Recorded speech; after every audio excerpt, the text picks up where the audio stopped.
In today's video, I'm going to teach you how to show week numbers in Google Calendar.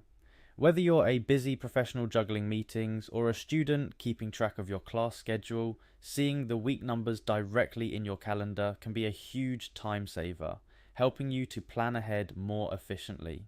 Let's dive in and I'll guide you through the process step by step. First things first, you'll need to access your Google Calendar. If you're not already logged in, you'll have to do so. Open your preferred web browser, navigate to Google Calendar, and sign in with your email and password. Hit the next button to proceed. Once you've successfully logged in, you'll be greeted with your calendar view. Now let's move to the specific week you'd like to start with. Although our guide uses the week of October 19th, 2025 as an example, you can choose any week that's currently relevant to you. This step makes it easier to see the changes you're about to make in real time. Next up, we need to access the settings to adjust our calendar view.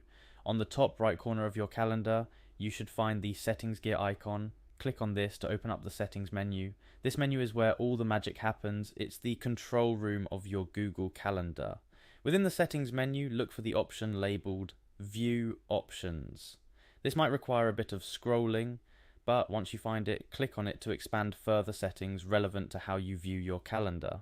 Within the View Options section, you're looking for a checkbox or toggle that says Show Week Numbers. Click on it to turn on this feature. Once you've done this, you should start seeing the week numbers appear alongside the dates in your calendar, usually at the start of each week. And there you have it. You now know how to enable week numbers in your Google Calendar. This seemingly small tweak can make planning your weeks far easier and more efficient, whether it's keeping track of project timelines or counting down to an important event. Having those week numbers visible can be an invaluable addition to your planning toolkit.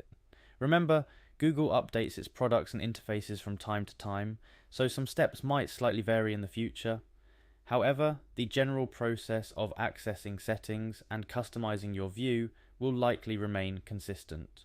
Thank you for joining me in today's tutorial. I hope you found these instructions helpful and easy to follow. If you have any questions or need further assistance, please don't hesitate to reach out in the comments below. Happy planning and see you in the next tutorial.